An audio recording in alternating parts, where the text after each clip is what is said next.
Alright guys, today what we're going to be doing is reviewing for your Crucible exam this Friday.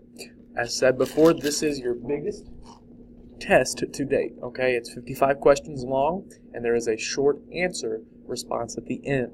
Alright, basically what's going to go down right now, I'm going to review and summarize each of the acts. Alright, and as I stated before, this review does cover the test. Alright, so whatever I'm summarizing is probably information that you will need for your exam this Friday. Alright? So, at the end, I'll go over, what you'll need to cover or need to do for your prompts this Friday. But as for right now, let's start with Act 1. So, we know just from the title, the Crucible. Alright? A crucible, in and of itself, it's a severe trial or test. It's something very difficult that people go through. Very appropriate for this play because the people of Salem went through something extremely difficult. Not only actual witch trials, in court, but the experience itself was difficult for them. Alright. Before the play begins, we have Tituba, Abigail, Betty, Mercy Lewis, and Mary Warren. All of those girls are found dancing in the woods. Okay? Now, it's supposedly they're doing a little bit of witchcraft of their own, just a little playful thing. Alright. So that's what happens before the play even begins. That's what we know. So we have Tituba is kind of blamed for this. All right. So Tituba is Paris's slave, and she's from Barbados. She's singing her Barbados songs while all the girls are dancing around her. All right. It's supposed to be just a little fun and games. Of course, Abigail is there. Abigail is our chief accuser throughout the play. And in Act 1, we discover that she is Paris's niece, Reverend Paris's niece.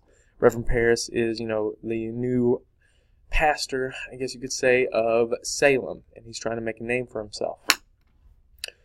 His daughter is Betty Paris. Both of those girls are dancing in the woods, found dancing. All right, so we also find out that Abigail Williams, Paris's niece, has been fired from her job working for the Proctors. Now, remember, it was rumored, Paris brought up, that there was some adultery or an affair. It's this rumor going around, okay? Now, Abigail, of course, denies this to her uncle. She says, Elizabeth Proctor was just a terrible person to work for. She worked me like a slave. Remember, she said, I'm not going to black my face for them. That's ridiculous. All right. Now, that was what she said. We all know what she meant and what actually happened. All right. In Act 1, we have Betty. They're having this conversation while Betty is in bed, allegedly sick. All right. And all these people start to come in and visit Betty, because this is the new pastor, and everybody's trying to, find out what's going on.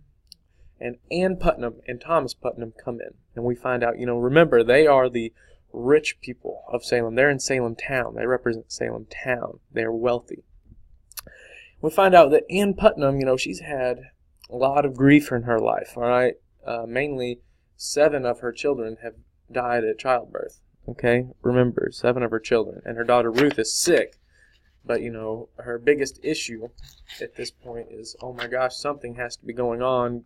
Your daughter's sick, my daughter's sick, and 7 of my children have died at childbirth. That's her biggest issues. So they have decided to summon Reverend John Hale because he's an expert in discovering witches. He has a reputation for being able to discover witches. And they're all about discovering witches because that's what they think might be going on, especially the Putnams. All right? Now, Betty is sick throughout all of this, remember? Sick. But more than likely, Rebecca Nurse tells us that she's just a child being a child. And she's just,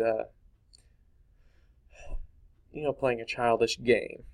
Well, we know that she was caught dancing in the woods, and that's when she fainted. So, she's probably in that state, trying to avoid getting in trouble. Just like Abigail's lying to avoid getting in trouble. Well, Betty's sick to avoid getting in trouble. I know some of you have played hooky, acted like you were sick to get out of school, or acted like you were sick to get out of trouble. Same concept. Same concept. All right. So we also discover a bunch of things happen in Act 1 that we could see might be fuel for accusing other people of witchcraft later on in the play. For example, John Proctor, we discover, is not a fan of Reverend Paris. All right, and remember that Giles Corey and Thomas Putnam have that land dispute. They talk about logging the land, and we find out that they are at odds with each other. And we also discover that Abigail is interested in John Proctor. Now, those three are possible reasons that people would accuse others of witchcraft later in the play, as we well know. All right. So,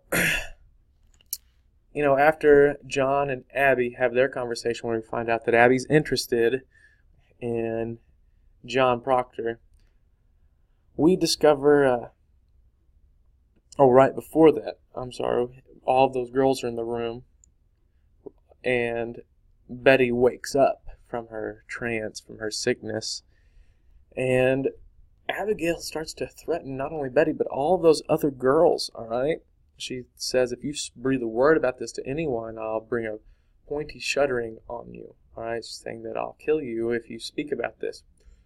Number one reason, remember, Abby is a villain, so she cares about herself. She's selfish. She only cares about helping herself. So she's afraid of the villagers knowing everything, because that would ruin her if her reputation became black. All right. So at the end of Act 1, we discover all of those girls, or Abigail and Betty, start accusing some people, and they start accusing these people because it gets brought up that they were dancing in the woods. So they try to project that away from themselves by saying, no, these other people were practicing witchcraft, and that allows them to get out of their punishment by accusing these other people. All right. So Giles Corey, now this is whenever, remember, John Hale has come, and he's asking these questions, and Giles Corey pulls him aside and says, hey, my wife is reading some books, and I can't pray whenever she's reading these books. But we know Giles was just simply asking this. He's asking a learned man. Now, did he really believe his wife was a witch? No, he was just asking John Hale because he thought that it was important. He thought, hey, maybe something's going on with this. All right, so then we get into Act 2, okay? And in Act 2, we find out John comes in from plowing. He's having this conversation with Elizabeth, his wife, John Proctor. And he's, saying, hey, you should bring some flowers in. Makes the house look better. And she's being very cold and distant, saying, oh, yes, I should do that. Oh, yes, okay. She's not really speaking a whole lot. She's just being pretty distant from John. Okay? And while they're having this conversation, we discover that John did, in fact, tell his wife that he had an affair. And while they're having that conversation, again, probably, Mary Warren comes in, and John Proctor's upset because she hasn't been keeping up with her daily chores that she's supposed to be doing that they're paying her for. And she says, oh, I am an official of the court. I accuse these people, or I am discovering all these people that are witches. So I'm way too tired. This duty is much more important than my household chores. And remember, she comes in and she brings in that poppet, that doll, and she brings that to Elizabeth. Coincidence? Maybe. All right. So then after she retires and goes to bed, they continue having that conversation. We discover Elizabeth is still afraid of John's interest in Abigail. She doesn't know that John just resisted Abigail a few days ago. She thinks that he's still interested and still wants Abigail. All right. In Act 2, we discover that people can save themselves from being hung, number one, by confessing and rolling other people. If they confess to being a witch, then, they can bring salvation back to themselves, and they won't be condemned. They won't be hung. Which, as we know, doesn't really work out for most people. Alright, so John Hale comes in Act 2. Alright, this is important. He comes to ask the proctor some questions. Alright, he wants to know if they're really religious people or not. Alright, that's what he wants to find out. Because Elizabeth's name has been brought up in court. By who? Abigail. Alright. Now, John Proctor is talking with Reverend Hale, and one of the reasons he gives at the very beginning for his church attendance is that, man, my farm, I've had a lot of work to do on my farm these past 7 months. Eventually, he admits that, hey, I hate Reverend Paris. I don't think he's a good man, and I don't need to go to his church because he's a terrible pastor. So, John Hale, Reverend Hale, he's like, okay, well, I'm going to ask you to do something for me then. Can you repeat your 10 Commandments? And John Proctor does fairly well. He gets all the way up to 1. He has 1 left, and he cannot remember it. Now, remember which one it was. It's the 1 commandment that he had a problem with. It's thou shalt not commit adultery, which it's funny that he would forget that one. Alright, so as Hale prepares to leave, or he thinks he's preparing to leave, he says, alright, well, you did pretty good with all of my questions. I'm just going to ask that you start going to church more regularly and baptize your youngest child, because only 2 of your kids have been baptized. And like, okay. But at that point, Ezekiel Cheever, who is, clerk of the court, and Mr. Herrick come in. And Herrick says, I've come to take away or check out your house because I'm supposed to arrest Elizabeth. So they find that doll, and Elizabeth is taken away, and John's not too happy about that. Even though that, one of the main conflicts in this is between John Proctor and Elizabeth Proctor, we find out that, they still have love for each other. They're just at odds right now in this moment, in this act. All right. So then, at the end of Act 2, John and Mary are going off to court because John wants Mary to defend his wife and tell the court that she made the doll, that Mary made the doll, not Elizabeth. And in that, we go into Act 3 where they're going to the court. All right, they're in the court.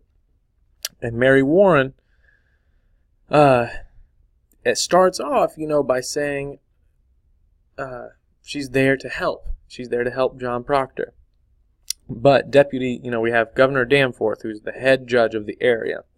Right? And he's a proud man. He doesn't like anything challenging his authority.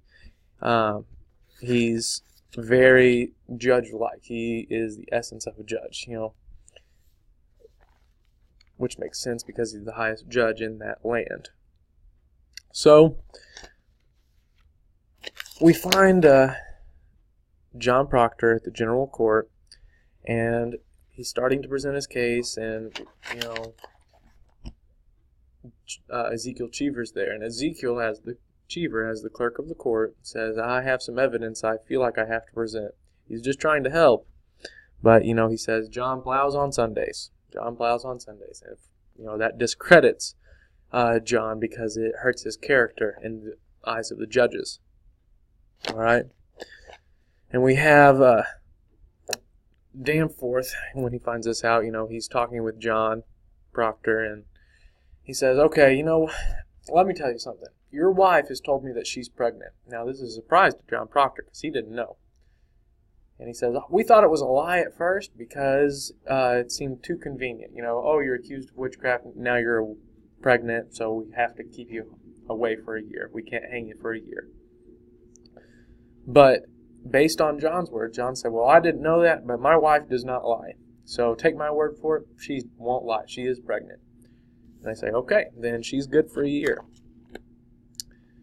Now, as this goes on, we see if John drops the charges, then he says, your wife's good for a year, no matter what. So just drop the charges, and he won't do it. Now, as the case goes on, we see Elizabeth come in. Mary Warren presents her case. And when Mary Warren starts to present her case,